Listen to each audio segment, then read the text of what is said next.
इस सेक्शन में मैं आपके साथ डिस्कस करूंगा इंडियन पॉलिटी के बारे में कि हम भाई कैसे पढ़ें। देखो, आप पढ़ते तो हो, आप कोई भी बुक पढ़ते हो, but how to read that book, that the most important question. How to read and what to read. तो हम एग्जाम पर्सपेक्टिव से जब यूपीएससी के लिए, स्टेट पीसीएस के लिए, जब इंडियन पॉलिटी की, चाहे आप कोई भी बुक फॉलो करते हो, जो पढ़ते हो, तो उसमें हमारा फोकस कहाँ होना चाहिए, ये मैं आपको बताऊंगा इस वीडियो डिस्कशन में। बट उसके पहले हम समझें कि क्वेश्चंस किस तरीके से पूछे जाते हैं। देखो, क्वेश्चंस को डिवाइड करने के अलग अलग तरीके हो सकते हैं। मैंने जो डिवीजन किया, मैंने चाहा कि इसको कॉम्प्लिकेट ना करते हुए तीन पार्ट्स में डिवाइड करें। एक जो टाइप ऑफ क्वेश्चंस होते हैं वो होता है फैक्चुअल डेटा, जहाँ पे आपको रट्टाफिकेशन जिसको कहते हैं, तो रट्टाफिकेशन आपको लगाना पड़ता है, उसका कोई और ऑप्शन नहीं है।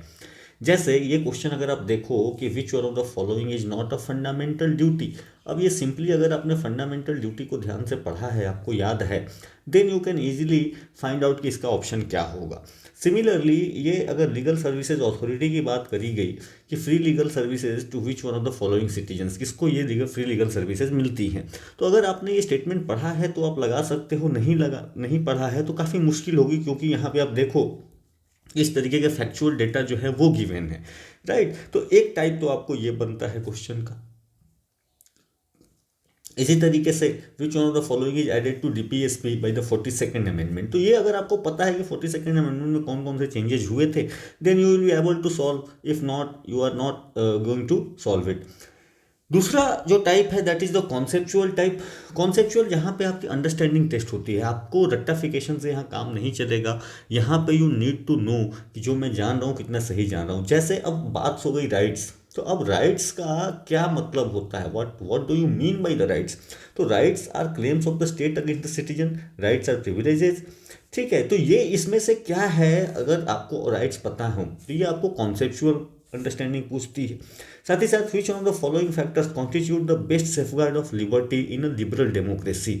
तो सेफगार्ड टू ऑफ लिबर्टी हमें इनमें से किससे बेहतर हमें मिलेगी। अब देखो, ये कहीं ना कहीं एनालिसिस का भी प्रश्न है कि अगर आपने पॉलिटी अच्छे से पढ़ी है, आपको एनालाइज करना आता है, then you know the pros and cons, तभी जो है आप इसको सॉल्व कर पाएंगे। इसके साथ साथ कुछ क्वेश्चंस जो होते हैं जहाँ पे आपको दोनों चीज़ें चाहिए होती हैं। यहाँ पे आपको फैक्चुअल और साथ साथ कॉन्सेप्चुअल दोनों चीज़ें आपको चाहिए होंगी। जैसे विच one of the following is not a feature of Indian federalism. तो पहले तो आपको फेडरलिज्म के रिलेटेड एक्चुअल चीज़ें पता होनी चाहिए कि फेडरलिज्म है कि नहीं। उसके बाद आपको कहीं ना कहीं कॉन्सेप्चुअल अंडरस्टैंडिंग फेडरलिज्म की होने के साथ साथ यू नीड द फैक्चुअल कि इंडिया में वो कौन सी चीज़ें हैं। जैसे अगर ये ऑप्शन है powers have been clearly divided between the centre and the states, तो क्या ऐसा है या नहीं है, तो this is the factual data. तो आपको दोनों चीज़ों की यहाँ पे जरूरत पड़ेगी। साथ ही साथ right to privacy is protected as an intrinsic part of right to life and personal liberty. Which one of the following in the constitution of India correctly and appropriately imply the above statement. तो अब देखो, यहाँ पे 42nd amendment की हो गई, article 17 हो गया, आर्टिकल 21 हो गया। तो आपको ये आर्टिकल्स पता होने चाहिए, तभी जाके आप इसमें अपना कॉन्सेप्ट अप्लाई कर पाओगे। तो ब्रॉडली हम तीन चीज़ों में बांटते हैं इसको। तो अब अगर हम पढ़ना हो तो हमें क्या फोकस करना है, हमें फैक्ट्स पे भी फोकस करना है, साथ ही साथ हमें कॉन्सेप्ट्स पे भी फोकस करना है। अब विद इन ईच सेक्शन, अगर पॉलिटी को डिफरेंट सेक्शन में मैं बात करूं, क्योंकि अगर आपके पास, अगर इस ईयर के लिए आप अपियर हो रहे हो, तो एग्जाम के पास आपके पास टाइम लिमिटेड है।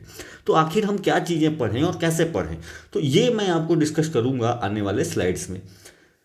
पहली बात, मैंने डिफरेंट सेक्शंस में डिवाइड किया। अगर पहला बात करें एवोल्यूशन ऑफ द कॉन्स्टिट्यूशन, अगर आप कोई भी बुक फॉलो करते हो तो यहाँ पे बैकग्राउंड, हिस्टोरिकल बैकग्राउंड आपको होता है। उसमें आप क्या पढ़ोगे, different charters and acts develop during the British rule.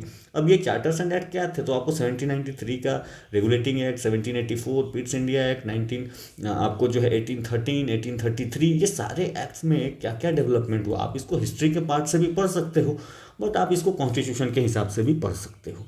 Next is the drafting of Indian constitution. अब ड्राफ्टिंग ऑफ इंडियन कॉन्स्टिट्यूशन की बात करी तो भाई, जो कॉन्स्टिट्यूशनल कमेटी बनी थी, वो कॉन्स्टिट्यूशनल कमेटी में कैसे आपको मेंबर सिलेक्ट हुए थे या इलेक्ट हुए थे, क्या उसके प्रोविजंस थे, यानी कि किस तरीके से, क्या उनका जो रेशियो था वो क्या था। इसके अलावा एक्सटर्नल एंड इंटरनल सोर्सेज, तो डिफरेंट प्रोविजंस आपको कॉन्स्टिट्यूशन के किस किस कंट्री से कौन कौन से प्रोविजंस लिए गए हैं। आपको गवर्नमेंट ऑफ इंडिया एक्ट 1935 से क्या लिया गया है, जर्मन कॉन्स्टिट्यूशन से क्या लिया गया है, यूएस के कॉन्स्टिट्यूशन से क्या लिया गया है, ये आपको फैक्चुअल इन्फॉर्मेशन पूरी की पूरी यहाँ पे आपको लेनी होगी। साथ ही साथ important committees and their chairman, यहाँ पे अगर आप देखो तो जितने कमिटीज बने थे, कम से कम सारे तो नहीं बट कम से कम जैसे ड्राफ्टिंग कमेटी ही थी, तो ड्राफ्टिंग कमेटी में कौन कौन से मेंबर्स थे या कौन उसके चेयरमैन थे, कम से कम चेयरमैन तो आपको याद रखना पड़ेगा। या सपोज करो कि जवाहरलाल नेहरू थे, तो जवाहरलाल नेहरू कौन कौन सी कमिटीज़ के आपको चेयरमैन थे। तो इस तरीके की जो इन्फॉर्मेशन है आपको इस सेक्शन से यू नीड टू रीड, और इसकी ये आपको करना ही पड़ेगा क्योंकि दिस इज द बेसिक। इसके बाद बात करें salient features of Indian constitution. अगर कॉन्सेप्चुअल लेवल की बात करें, ये सबसे ज़्यादा इंपॉर्टेंट हो जाता है आपको। ये सेक्शन जो है कॉन्सेप्चुअल अंडरस्टैंडिंग के लिए बहुत ज़रूरी है। सो पहली बात, understanding of state and types of political system. अब जैसे एक बार उसने क्वेश्चन ही पूछ लिया कि भाई स्टेट किसको कहते हो, what do you mean by state. State क्या होगा, जिसकी पॉपुलेशन हो, जिसकी टेरिटरी हो, जिसकी मशीनरी हो, राइट। तो वो स्टेट, तो स्टेट के अंडरस्टैंडिंग, साथ ही साथ पॉलिटिकल सिस्टम की थियोक्रेसी क्या है, ऑटोक्रेसी क्या है, इस तरीके के क्वेश्चंस आजकल बनने शुरू हो गए हैं। तो कहीं ना कहीं आपको कॉन्स्टिट्यूशनल की जो पॉलिटिकल सिस्टम है उसकी understanding you need to know. साथ ही साथ types of majority as per Indian constitution. अब जैसे कॉन्स्टिट्यूशन में बेसिक चीज़ें जो आप आ गई कि भाई सिंपल मेजोरिटी होती है, इफेक्टिव मेजोरिटी होती है, ठीक है। तो इस तरीके की मेजोरिटी हम कैसे, क्या डिफाइन होता है, तो ये again this is a conceptual thing. इसके अलावा प्रियम्बल ऑफ द कॉन्स्टिट्यूशन, तो प्रियम्बल तो आपको पूरा का पूरा याद ही होना चाहिए, that we the people of India having solemnly resolve to constitute India into a socialist secular democratic, ये जो टर्म्स यूज हुए हैं, तो प्रियम्बल आपको पूरा का पूरा रट्टा होना चाहिए। और साथ ही साथ कि भाई उसमें जो टर्म्स हैं, जो अमेंडमेंट्स हैं, कौन कौन से टर्म्स जो हैं बाद में ऐड किए गए, किस अमेंडमेंट में ऐड किए गए। साथ ही साथ प्रियम्बल के अमेंडमेंट को लेकर के डिबेट है, जो 2 केसेज हैं इसमें, तो वो केसेज जैसे बेड़ूबाड़ी यूनियन का केस है, या फिर आपको जो है केशवानंद भारती वाली केस है, तो क्या उसको अमेंड किया जा सकता है कि नहीं, ये अंडरस्टैंडिंग आपको चाहिए। इसके अलावा टाइप्स ऑफ कॉन्स्टिट्यूशनल अमेंडमेंट्स, कितने टाइप के कॉन्स्टिट्यूशनल अमेंडमेंट होते हैं, जहाँ पे आपको सिंपल मेजोरिटी लगती है, कुछ केसेस में आपको स्टेट से भी लेना पड़ता है। इस प्रोसेसेस, क्या प्रोसेसेस हैं, अगर नहीं हो पाता है, कहीं पे राज्यसभा एंड लोकसभा एग्री नहीं करते हैं, तब क्या होगा। और साथ ही साथ मेजर अमेंडमेंट्स, तो जैसे फर्स्ट अमेंडमेंट हो गया, आपको 7th अमेंडमेंट हो गया, 42nd अमेंडमेंट हो गया, तो इस तरीके की जो मेजर अमेंडमेंट्स में है, क्या क्या चेंजेज हुए थे, 44th अमेंडमेंट, ये आपको अमेंडमेंट्स पढ़ने पड़ेंगे। साथ ही साथ अमेंडेबिलिटी ऑफ फंडामेंटल राइट्स, ये एक बड़ा क्वेश्चन बना रहता है, और यहाँ से केसेस आपके लिए इंपॉर्टेंट हो जाते हैं कि भाई आपको फंडामेंटल राइट्स को अमेंड किया जा सकता है कि नहीं किया जा सकता है, और किया जा सकता है तो किस हद तक किया जा सकता है। और उसी में सुप्रीम कोर्ट ने आपको बेसिक स्ट्रक्चर का डॉक्ट्रिन निकाल के दिया है। तो अगर आप केसेस देखोगे यहाँ पे, तो 3-4 मेजर केसेस, जैसे केशवानंद भारती केस हो गया, शंकरी प्रसाद केस हो गया, ठीक है, गोलकनाथ केस हो गया, या फिर जो है आपको मिनर्वा मिल्स केस हो गया, ये सारे के सारे cases you need to go through once, कि भाई ये आपको कॉन्सेप्चुअल, मैंने कहा कि कॉन्सेप्चुअल अंडरस्टैंडिंग यहाँ पे जरूरी है। साथ ही साथ बेसिक स्ट्रक्चर डॉक्ट्रिन, क्या क्या चीज़ें हो सकती हैं बेसिक स्ट्रक्चर के अंदर में। Other than that you also need some important terms and doctrine, जैसे टर्म्स का ड्यू प्रोसेस ऑफ लॉ या प्रोसेस इस्टेब्लिश्ड बाय लॉ, इसके बीच में क्या डिफरेंस है, you need to understand that thing. या फिर बहुत सारे डॉक्ट्रिन्स का जो है सुप्रीम कोर्ट यूज करती है, जैसे डॉक्ट्रिन ऑफ इक्लिप्स हो गया, या डॉक्ट्रिन ऑफ जो है सॉरी डॉक्ट्रिन ऑफ इक्लिप्स हो गया, ये one of the doctrines you need to know. Doctrine of pith and substance हो जाता है। तो ये डॉक्ट्रिन्स क्या हैं, ये आपको थोड़ा बहुत मेजर में आपको you have to go through. इसके अलावा बेसिक डिटेल्स ऑफ कॉन्स्टिट्यूशन आपको चाहिए होगा कि भाई कितने शेड्यूल्स हैं, कितने आर्टिकल्स हैं, क्या क्या कितने आर्टिकल्स पहले थे, अभी कितने हैं, शेड्यूल्स कौन कौन से हैं, अमेंडमेंट्स जो है ये मेजर वाले जो इसमें रिसेंट अमेंडमेंट्स कौन कौन से हुए, ये आप देखिए, लिस्ट देखिए कि स्टेट लिस्ट आपको है, सेंट्रल लिस्ट है, वो आपको कॉन्करेंट लिस्ट है, ये क्या डिफरेंसेज होते हैं। इसके अलावा ऑफिशियल लैंग्वेजेस कौन कौन से हैं, तो कौन कौन से बाद में ऐड हुए, कौन से पहले ऐड हुए, you need to go through this. यानी यहाँ पे कॉन्सेप्चुअल फ्रेमवर्क आपको बहुत ज़्यादा रखने की जरूरत पड़ेगी। आगे बढ़ते हैं, यूनियन एंड टेरिटरी सिटीजनशिप, ये आपको इजी चैप्टर है, यहाँ पे फैक्चुअल डेटा आपको याद रखने का है, बहुत ज़्यादा करने का नहीं है। तो आर्टिकल 1 to 4 में इसमें भाई डिस्ट्रक्टिवली जो है ये कौन कौन से आपको यूनियन टेरिटरीज का कॉन्सेप्ट क्या है, जो है आपका जो यूनियन है, तो यूनियन आपको कैसे, यूनियन में कौन कौन से मेंबर्स हैं, आपको स्टेट एंड यूटीज़ का रिलेशन क्या है आपको सेंट्रल के साथ, तो ये हमें कॉन्सेप्ट यहाँ से लेना होगा। साथ ही साथ डिस्ट्रक्टिबिलिटी ऑफ स्टेट जो आर्टिकल 2, 3 एंड 4 डील करता है, वो डील करता है कि भाई आपको नए स्टेट्स कैसे बनेंगे, नए स्टेट्स को कैसे यूनियन का पार्ट बन सकते हैं, वो आपको 4 आर्टिकल। साथ ही साथ सिटीजनशिप वाले छः आर्टिकल जो है आर्टिकल 5 to 11 ये basic you have to go through, just factual data है। साथ ही साथ कॉन्सेप्ट ऑफ ओसीआईसी यानी overseas citizen of India card holder, ये जो आपको कॉन्सेप्ट है ये आपको ध्यान रखना है। NRI, OCI, overseas citizen of India, और इनके क्या क्या इनके जो राइट्स हैं, जैसे एनआरआईज के राइट्स क्या क्या होते हैं, उनमें कौन से कंडीशंस लगते हैं नहीं लगते हैं, ये आपको यहाँ से बेसिक इस सेक्शन से you have to go through, ठीक है। या एनआरआई और ओसीआई में क्या डिफरेंस है, क्या दोनों के बीच में कौन से राइट्स हैं एनआरआईज के जो ओसीआई को अवेलेबल नहीं है, तो ये तरीके की जो डेटा है you have to go through from this section. इसके अलावा फंडामेंटल राइट्स जो है ये आपको ध्यान रखना पड़ेगा। फंडामेंटल राइट्स में simply evolution, objectives and features you have to go through, ठीक है। ये कैसे इवॉल्व हुए, जैसे अब आपको आर्टिकल 21 है, तो आर्टिकल 21 का कैसे एवोल्यूशन हुआ, पहले इसका क्या इंटरप्रिटेशन हुआ करता था, अभी क्या इंटरप्रिटेशन हुआ करता है, ठीक है। ऑब्जेक्टिव सिंपली कि क्यों दिया गया है, फीचर्स, इसके अलावा आप एक एक आर्टिकल 12 एंड 13 तो थोड़ा सा ब्रीफ में पढ़ लोगे। इसके अलावा concept of positive and negative rights, किसको पॉजिटिव एंड नेगेटिव राइट्स बोलते हैं, पॉजिटिव का मतलब क्या, नेगेटिव राइट्स का मतलब क्या।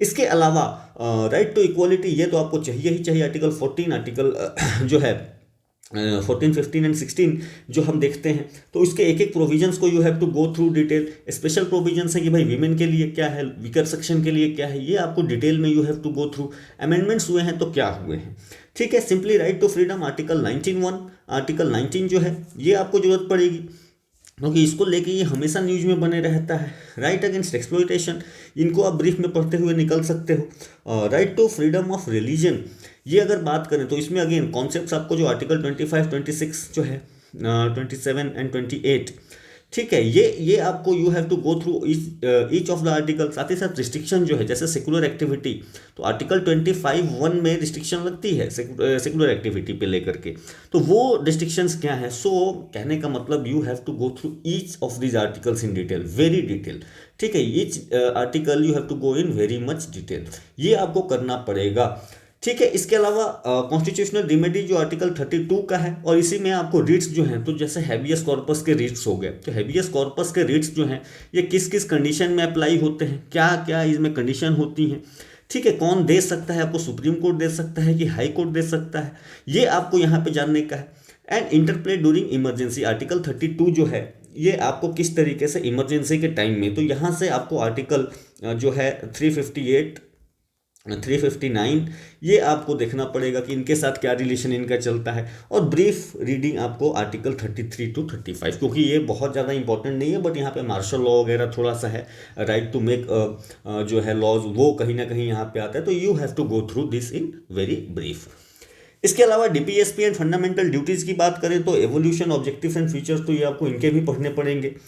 डीपीएसपी में स्पेशली जो है डिवीजन ये आपको लक्ष्मीकांत के बुक में दी गई है, और यहाँ से क्वेश्चन आ भी चुका है एक बार कि socialist, Gandhian and liberal intellectual principles कौन कौन से, तो एक बार आपने डीपीएसपी पढ़ी और वहीं पे मार्क कर दिया कि भाई ये फीचर जो है कौन सी आपको गांधीयन है, कौन सी सोशलिस्ट है, तो यहाँ से आपको दोनों चीज़ें एक साथ याद हो जाएंगी। ऑल्सो अमेंडमेंट्स ऑफ डीपीएसपी की, डीपीएसपी में देखेंगे कौन कौन से अमेंडमेंट्स हुए हैं और क्या एडेड हुए हैं, तो जैसे 4 अमेंडमेंट हुए हैं अभी तक डीपीएसपी में, और हर अमेंडमेंट में क्या ऐड किया गया है ये आपके लिए इंपॉर्टेंट हो सकता है। साथ ही साथ cases related to conflict of DPSP and fundamental rights, तो ये आपको अगेन जो हमने देखी बेसिक स्ट्रक्चर डॉक्ट्रिन, तो उसमें भी कहीं ना कहीं एक बात आई थी कि भाई आर्टिकल 39 जो है बी एंड आर्टिकल 39C, इसको बनाने के लिए जो है फंडामेंटल राइट्स को ओवरकम कर सकते हैं, तो किन फंडामेंटल राइट्स को ओवरकम कर सकते हैं, ठीक है, किन फंडामेंटल राइट्स को वायलेट यहाँ पे किया जा सकता है, तो ये आपको इस तरीके के जो केसेज हैं वो आपको देखने पड़ेंगे। इसके अलावा directive principle outside part 4 you have to go through just once, ठीक है, ये ऐसा कौन कौन से आर्टिकल्स हैं, अगर हैं तो कहाँ पे हैं। इसके अलावा फंडामेंटल ड्यूटीज़ एक बार you have to go through, आपको होना ही चाहिए कि भाई फंडामेंटल ड्यूटीज़ कौन कौन से हैं, और साथ ही साथ स्वर्ण सिंह कमेटी के रिकमेंडेशन पे ही बनी थी ये, तो कौन कौन से जो हैं जो कि एक्सेप्ट नहीं किए गए थे, उन्होंने और क्या बताए थे जो एक्सेप्ट नहीं किए गए थे, यहाँ से बस आपको इतना पढ़ के निकल लेने का है। आगे बढ़ते हैं, union executive and state executive, आपको साथ में पढ़िए इसको, ठीक है। जैसे आप अगर आप प्रेसिडेंट पढ़ रहे हैं तो प्रेसिडेंट के साथ साथ आप गवर्नर को पढ़ लीजिए। तो प्रेसिडेंट के लिए आप देखिए कि भाई एलिजिबिलिटी क्या है, इनके आपको प्रेसिडेंट बनने के लिए क्या क्या कंडीशंस होनी चाहिए, एज क्या होनी चाहिए, क्वालिफिकेशन क्या होनी चाहिए। इसके अलावा terms and conditions of office क्या है, मैनर ऑफ इलेक्शन, ये आपको इंपॉर्टेंट टॉपिक बना रहता है कि किस तरीके से इनका इलेक्शन होता है, या उसको जो वोटिंग की सिस्टम है उसको क्या कहते हैं। इसके अलावा पावर्स, ये आप थोड़ा सा आपको इसको ब्रीफ में आप you can go through. Vacancy and impeachment, तो इम्पीचमेंट का प्रोसेस क्या है, ये इम्पीचमेंट का प्रोसेस आपको इंपॉर्टेंट हो जाता है, ठीक है। इसके अलावा सिमिलरली गवर्नर के साथ भी आप जाओगे तो यही चीज़ें हैं कि भाई अपॉइंटमेंट कैसे, टर्म्स ऑफ ऑफिस क्या, क्वालिफिकेशन, रिमूवल से रिलेटेड क्या इन्फॉर्मेशन चाहिए। पावर्स जो है, पावर्स में भी स्पेशली जो डिस्क्रिशनरी पावर्स हैं गवर्नर के, क्योंकि देखो आज के डेट में हमेशा कन्फ्लिक्ट बना रह रहा है, तो इसके वजह से आपको ये गवर्नर इंपॉर्टेंट पॉइंट बना रहता है। तो इनके पावर, स्पेशली डिस्क्रिशनरी पावर्स क्या है, समनिंग के पावर इनके क्या हैं, you have to go through this. इसके अलावा recommendations on the office of governor, जैसे अब इस पे लेकर के सरकारिया कमीशन ने क्या कहा, या पुंछी कमीशन ने क्या कहा, या फिर आपको एआरसी एडमिनिस्ट्रेटिव रिफॉर्म कमीशन ने क्या कहा, ये सारी की सारी चीज़ें you have to go through जब आप गवर्नर को पढ़ रहे हैं। इसके साथ साथ आप प्राइम मिनिस्टर, चीफ मिनिस्टर, इनको बहुत ब्रीफ में यू कैन गो थ्रू, एक ही साथ पढ़ें। पीएम एंड सीएम मिलते जुलते आपको मिल जाएंगे, इनसे रिलेटेड जो आर्टिकल्स हैं वो क्या है, जैसे पीएम के लिए 75 to 78 आप आर्टिकल अगर देख लेंगे तो उनका रिलेशन आपको पता चल जाएगा कि भाई प्रेसिडेंट के साथ क्या चल रहा है इनका। तो that is again appointments, eligibility, powers, removal, ये आप देख लें। और इसके अलावा रिलेशन विथ नॉमिनल हेड्स, तो अगर प्राइम मिनिस्टर है तो प्राइम मिनिस्टर का प्रेसिडेंट के साथ क्या है, ठीक है, कौन कंडीशन में उनको प्रेसिडेंट क्वेश्चन पूछ सकता है, कौन कंडीशन में प्रेसिडेंट बाउंड है जो प्राइम मिनिस्टर एडवाइस देगा, ठीक है, या साथ ही साथ सीएम के साथ भी आप वही चीज़ देखेंगे गवर्नर के लिए। इसके अलावा काउंसिल ऑफ मिनिस्टर बहुत ईजी सा टॉपिक है, कॉम्पोजिशन, रिस्पॉन्सिबिलिटी एंड डिस्ट्रिक्शंस। तो कॉम्पोजिशन के कितने टाइप्स ऑफ मिनिस्टर्स होते हैं तो ये हमें देख लेना है। रिस्पॉन्सिबिलिटी क्या है काउंसिल ऑफ मिनिस्टर्स की, ठीक है। तो जो आप देखोगे कि नो कॉन्फिडेंस मोशन आता है, तो नो कॉन्फिडेंस मोशन में कलेक्टिव रिस्पॉन्सिबिलिटी की बात होती है, तो ये क्या है, ये कॉन्सेप्चुअल डेटा हो गया। रिस्ट्रिक्शंस क्या है, जैसे अगर आप देखोगे तो 15% से ज़्यादा आपको जो लेजिस्लेचर्स हैं वो आपको काउंसिल ऑफ मिनिस्टर्स में नहीं हो सकते। तो इस तरीके के अगर कोई रिस्ट्रिक्शंस है, you have to go through. और साथ ही साथ जब एग्जीक्यूटिव को देख रहे हो तो वहीं पे attorney general, solicitor general, advocate generals, इनको देख लो, ठीक है। तो जैसे अटॉर्नी जनरल तो ये कॉन्स्टिट्यूशनल पोस्ट है, सॉलिसिटर जनरल कॉन्स्टिट्यूशनल पोस्ट नहीं है, इसका कॉन्स्टिट्यूशन में मेंशन नहीं है। साथ ही साथ एडवोकेट जनरल क्या है, इसके कॉन्स्टिट्यूशनल प्रोविजंस देख लेंगे, and powers and responsibilities you have to go through again brief. तो ये छोटे छोटे टॉपिक्स हैं जो आपको फैक्चुअल डेटा यहाँ से थोड़ा बहुत मिल जाएगा। इसके साथ ही आगे बढ़ते हैं, union legislature and state legislature, ये आपको काफ़ी डिटेल में पढ़ना पड़ेगा, ठीक है। ये आपको काफ़ी लंबे चैप्टर्स भी होते हैं। तो ऑर्गेनाइजेशन एंड स्ट्रक्चर की भाई लोकसभा, राज्यसभा, ये क्या अरेंजमेंट है, यहाँ पे सिलेक्शन कैसे होता है, ठीक है, यहाँ पे जो वोट की वैल्यू है वो कैसे है, ठीक है, यहाँ पे रिप्रेजेंटेशन पॉपुलेशन का किस तरीके से है दोनों हाउसेज में, ये आपको यहाँ पे देखना पड़ेगा। अगर स्टेट की बात करोगे तो लेजिस्लेटिव असेंबली को देखोगे एंड लेजिस्लेटिव काउंसिल को देखोगे, ठीक है। इसके अलावा special powers of Lok Sabha and Rajya Sabha, इनके क्या स्पेशल पावर है, तो लोकसभा के क्या स्पेशल पावर है, राज्यसभा के क्या है। जैसे लोकसभा ये बजट यही पास कर सकती है, नो कॉन्फिडेंस मोशन यही पास कर सकती है। राज्यसभा की अगर बात करोगे तो ऑल इंडिया सर्विसेज से रिलेटेड जो पावर है वो राज्यसभा के पास ही है। वाइस प्रेसिडेंट के रिमूवल का जो पावर है वो राज्यसभा के पास है। तो इस तरीके से इनको डिवाइड करते हुए आप पढ़ो।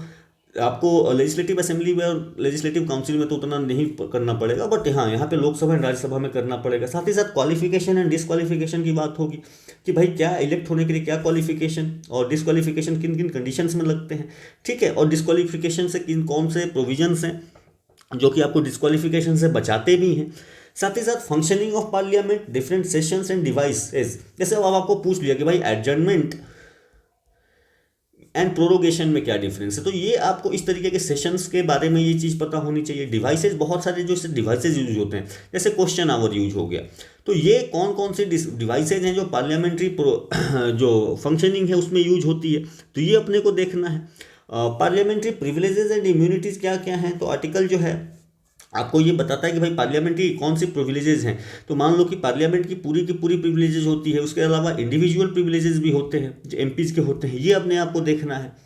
इसके अलावा इंपॉर्टेंट सेक्शन जो है that is the presiding officers, तो powers and function, appointment, removal, ये प्रिसाइडिंग ऑफिसर की बात करोगे तो स्पीकर की बात हो गई, यहाँ पे आपको डिप्टी स्पीकर होंगे, ठीक है, या इसके अलावा आपको वाइस प्रेसिडेंट यानी चेयरमैन एंड डिप्टी चेयरमैन, तो इनके क्या पावर्स हैं, क्या फंक्शंस हैं, इनको कैसे अपॉइंट किया जाता है, रिमूवल कैसे प्रोसेस होता है, ये अपने आप को देखना पड़ेगा।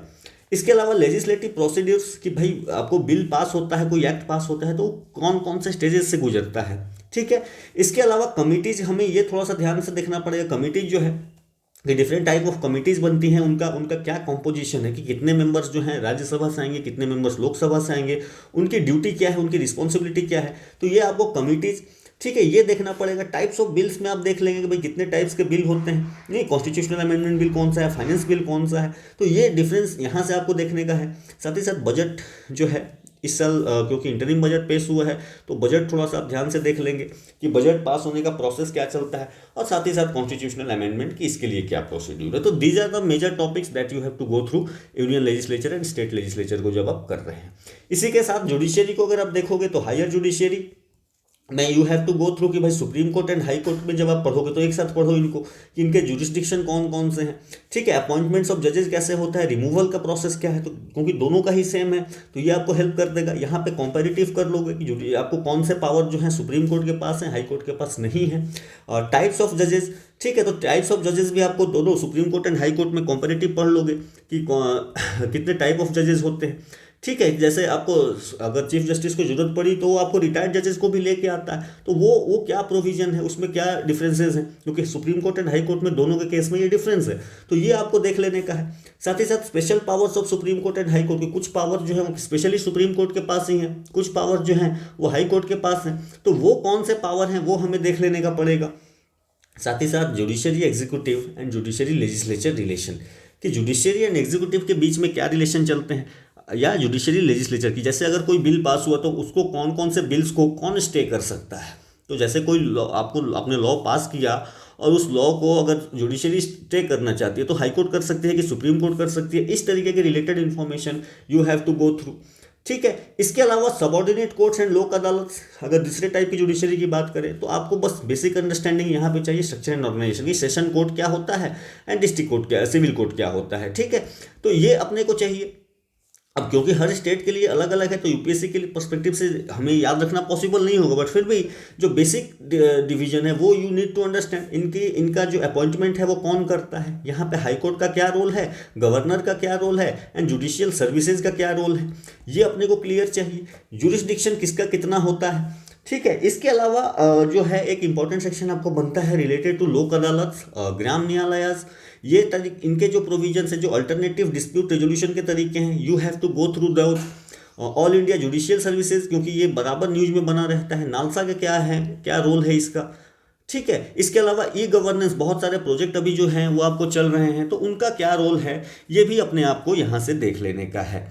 इसके अलावा लोकल गवर्नमेंट में आप देख लोगे पंचायती राज, ठीक है, पंचायती राज में you have to go through evolution and structure. तो स्ट्रक्चर किस तरीके का है कि भाई आपको 3 लेयर ऑफ पंचायती राज है, तो 3 लेयर्स में किसका अपॉइंटमेंट कैसे होता है, ठीक है, कौन से लोग इलेक्शन उनका कैसे होता है, क्या स्ट्रक्चर है, तो ये अपने आप को देख लेना पड़ेगा। एवोल्यूशन में you have to go through just committees, कि कुछ कमिटीज आप नाम याद रखो। यहाँ पे उसने सिंपली पूछ लिया था कि भाई एल एम सिंघवी कमेटी कौन था, किस चीज़ से रिलेटेड था, ठीक है, या फिर आपको मान लो बलवंत राय मेहता कमेटी हो गया, तो इनको बस नाम भी याद रखोगे तो आपका काम हो जाएगा थोड़ा बहुत। 11th शेड्यूल, ये आपको इंपॉर्टेंट हो जाता है, ये कौन कौन से पावर्स जो हैं ये दिए जा सकते हैं पंचायत को, तो ये 11th शेड्यूल आपको इससे जो है आपको इंपॉर्टेंट हो जाता है। कंपलसरी एंड वॉल्यूंट्री प्रोविजंस क्या क्या है, कौन सा कंपलसरी है और कौन सा वॉल्यूंट्री है, इतना तो आपको करना ही चाहिए। साथ ही साथ यहीं से related you will also read with पेशा, तो पेशा जो है पेशा एक्ट जो है इसको भी आप यहीं पे देख लोगे। साथ ही साथ अर्बन बॉडीज को जब आप देखोगे तो types of urban bodies just go through brief, and 12th schedule में अगेन सेम चीज़ कि भाई यहाँ पे क्या क्या पावर्स जो हैं वो दिए गए हैं। इसके अलावा यूनियन टेरिटरीज को हम अक्सर जो है निगलेक्ट कर देते हैं, तो इनका कैसे क्रिएट किया गया है, कौन सा यूनियन टेरिटरीज कब क्रिएट किया गया है, तो एक टाइमलाइन यहाँ पे आप देख लोगे कि गोवा पहले हुआ है कि महाराष्ट्र पहले जो है अरुणाचल प्रदेश पहले हुआ था, तो इनमें या कौन से जो यूनियन टेरिटरीज हैं वो बाद में स्टेट्स बन गए, तो इस तरीके की आपको जो है यहाँ से इन्फॉर्मेशन याद रखनी पड़ेगी। साथ ही साथ एडमिनिस्ट्रेशन का प्रोसेस क्या है, आपको कौन कौन से, आपको प्रेसिडेंट कैसे आपको एडमिनिस्टर करता है, लॉ मेकिंग का पावर किसके पास है, या कुछ स्पेशल प्रोविजंस है, जैसे दिल्ली को लेकर के क्या स्पेशल प्रोविजंस है, तो 239 आपको ए देता है तो दिल्ली के लिए स्पेशल प्रोविजंस देता है, तो ये आपको स्पेशल प्रोविजंस तो दिल्ली के लिए ये खास और तो किसी के लिए है नहीं। इसके अलावा शेड्यूल्ड एंड ट्राइबल एरियाज, तो जो आपको शेड्यूल्ड एरियाज हैं एंड ट्राइबल एरियाज हैं, इनके लिए जो इन्फॉर्मेशन है ये आपको चाहिए होगा कि भाई इनको कौन डिक्लेयर करता है, या क्या इनसे रिलेटेड स्पेशल जो प्रोविजंस हैं वो क्या क्या हैं, तो इस तरीके की इतनी इन्फॉर्मेशन हमें पॉलिटी से लेनी पड़ेगी। इसके अलावा अभी एक सेक्शन अगर आप मैंने छोड़ा हुआ है, दैट इज द गवर्नेंस, क्योंकि ये वीडियो काफ़ी लंबा हो जाता है। तो गवर्नेंस वाला जो है कि किस चीज़ से आप कॉन्स्टिट्यूशनल बॉडीज़ क्या है, नॉन कॉन्स्टिट्यूशनल बॉडीज़ क्या है, ये सारा का सारा I will cover in the next section. इतना के लिए आपको पॉलिटी आप कर लोगे तो आप क्वेश्चन कम से कम यू कैन हिट कि भाई अगर 10 क्वेश्चन है तो 5-6 क्वेश्चन जो हैं ये आपको 6 question you can easily attend if you do just this topics. ठीक है, तो आगे के डिस्कशन जो है मैं नेक्स्ट वीडियो में आपके लिए लेके आऊँगा। So keep studying, have a good day and thank you.